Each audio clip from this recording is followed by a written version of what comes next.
বেরিয়ে পড়েছি সকাল সকাল। কোথায় যাচ্ছি এখন বলছি না, বলবো সঠিক সময়। তবে তার আগে এই যে জার্নিটা করছি তার কিছু ক্লিপিংস দেখে নিই।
থাম্বনেল দেখে তো বুঝেই গেছেন যে আজকে আমার গন্তব্য কোথায়।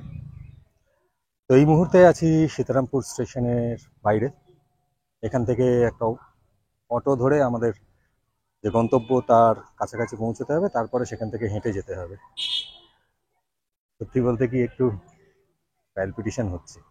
প্যালপিটেশন আছে কারণ যেখানে যাচ্ছি আফটারঅল সেটা তো বাংলার ভানগড় বলে পরিচিত কিনা জানি না, কি অপেক্ষা করছে সেখানে আমার জন্য। এনিওয়ে চলুন, এক্সপিরিয়েন্স তো শেয়ার করব, থাকুন সঙ্গে।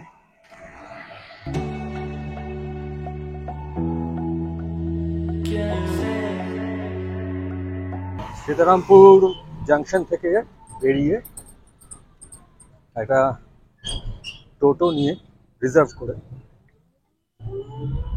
আমরা গন্তব্যের দিকে রওনা দিয়েছি।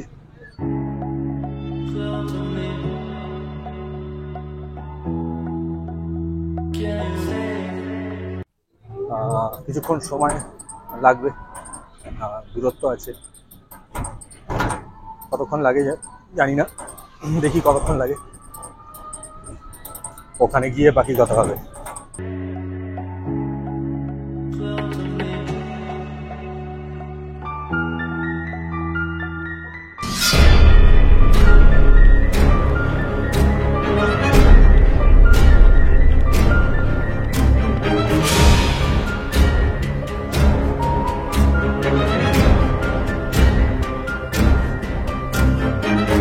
অলরেডি ঢুকে গেছি বাংলার ভানগড় বলে পরিচিত বেনা গ্রামে।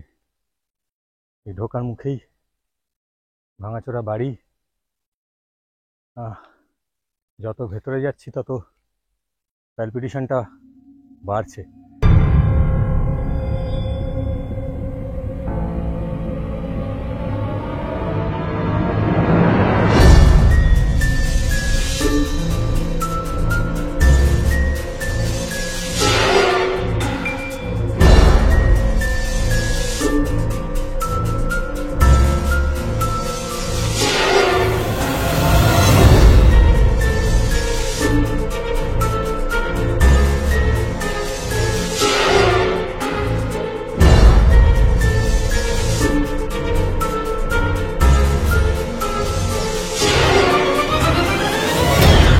ঢুকে গেছি বেনা গ্রামে, যেই গ্রাম বাংলার ভানগড় বলে পরিচিত।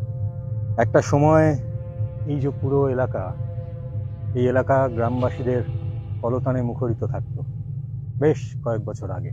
কিন্তু একটা প্রচলিত কাহিনী আছে, যেই কারণে এখানকার যারা বাসিন্দা তারা এই গ্রাম ছেড়ে অন্যত্র চলে যান। তো যেটা প্রচলিত কাহিনী, যেটা আমি জেনেছি, সেটা আপনাদের সঙ্গে একটু শেয়ার করি এখানে। আজ থেকে বেশ কয়েক বছর আগে যখন এখানে গ্রামবাসীরা থাকতেন, সেই সময় এই গ্রামের পাশ দিয়ে যে রেল লাইনটা গেছে, সীতারামপুর থেকে ধানবাদ যাওয়ার যে লাইন, সেই লাইন এবং অ্যাডজয়নিং এলাকায় ক্রিমিনাল অ্যাক্টিভিটিস বেড়ে গেছিল এবং তার প্রতিবাদ করেছিলেন গ্রামবাসীরা সমবেতভাবে। ফলস্বরূপ সেই অ্যাক্টিভিটিস বন্ধ হয়, কিন্তু তারপর থেকেই নানা ধরনের অতি প্রাকৃতিক ঘটনা শুরু হয়। শোনা যায় যে বিভিন্ন রকম মানে ওই যে ক্রিমিনাল অ্যাক্টিভিটিস এগুলো বন্ধ হয়ে যাওয়ার পর নানা ধরনের ভৌতিক ঘটনা এই গ্রামে ঘটতে শুরু করে। গ্রামের অনেকেই নাকি সন্ধ্যের পর প্রেতাত্মাদের দৌড়দৌড়ি এবং তাদের অস্তিত্ব প্রত্যক্ষ করেছিলেন এবং পরবর্তী ক্ষেত্রে বিষয়টা এমন একটা লেভেলে পৌঁছে যায়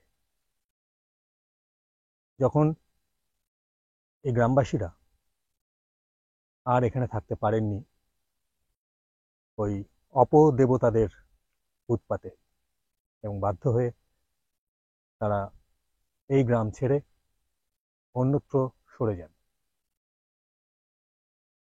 তারপর থেকে এখানে এখনো পর্যন্ত কেউ থাকে না। হয়তো বছরে একবার একটা ওই কোজাগরি লক্ষ্মী পুজো এখানে এটুকু শুনেছি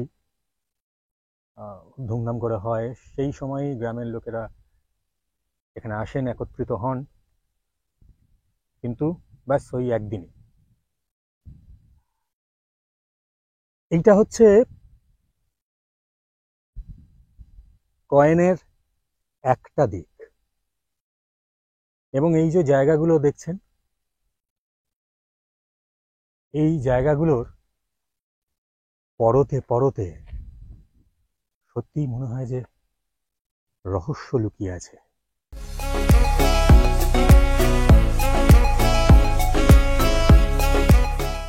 বেনাগ্রামের একদম এন্ডে এখানে একটা মা কালীর মন্দির আছে। মা এখানে ভীষণ দর্শনা। যেটুকু তথ্য পেয়েছি এটা হচ্ছে এই যে মন্দির, এটা বহু বছর আগেই প্রতিষ্ঠিত হয়েছিল। এই যে কালী মন্দির, এই কালী মন্দিরের যে প্রতিষ্ঠা, একটা তথ্য আমরা পেয়েছি যে এই কালী মন্দির প্রতিষ্ঠা করেছিলেন একটা সময় এই এলাকার একজন ত্রাস ছিলেন, একজন মানে তিনি ক্রিমিনাল অ্যাক্টিভিটিসের সঙ্গে জড়িত ছিলেন, তিনি এই মন্দির প্রতিষ্ঠা করেছিলেন।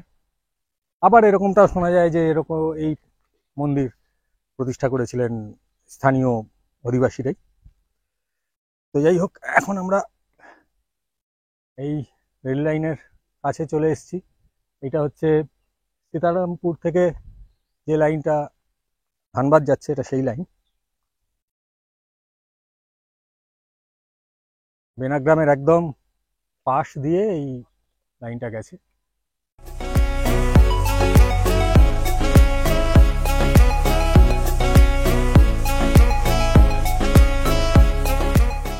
বেনাগ্রামটা মোটামুটি চক্কর লাগিয়ে ফেলেছি, অনেক কিছু জানতেও পারলাম যেগুলো এখানে আসার আগে জানতাম না।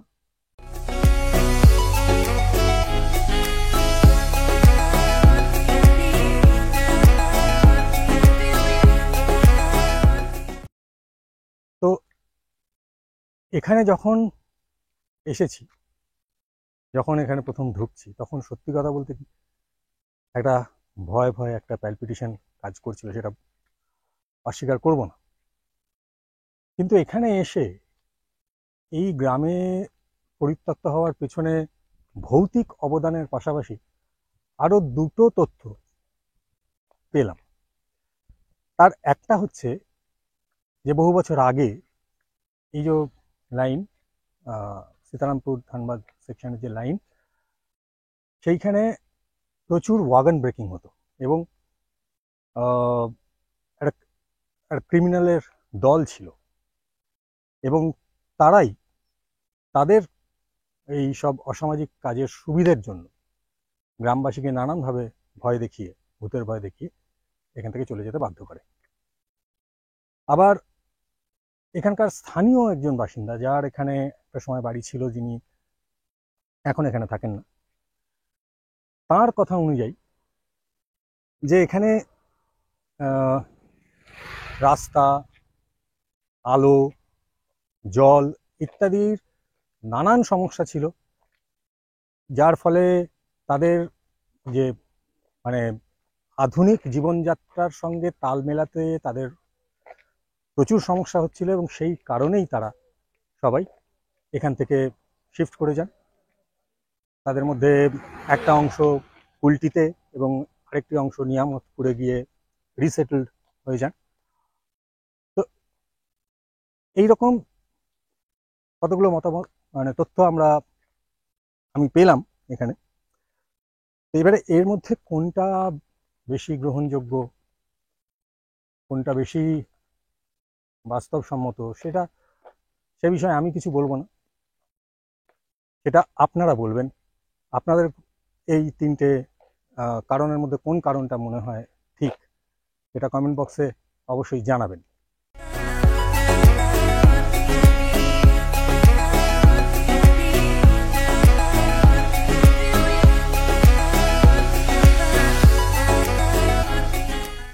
সো এনিওয়ে, আজকের ট্রিপ এই পর্যন্তই। এলাম, ঘুরলাম, একটা কৌতূহল মেটাতে এসেছিলাম, অনেকটাই কৌতূহল প্রশমিত হয়েছে, সেটা আপনাদের সঙ্গে শেয়ার করলাম। আপনাদের কেমন লাগলো এই ব্লগ সেটাও অবশ্যই জানাবেন কমেন্ট বক্সে। তো দেখা হবে অন্য ভ্লগে। টাটা, ভালো থাকবেন সবাই।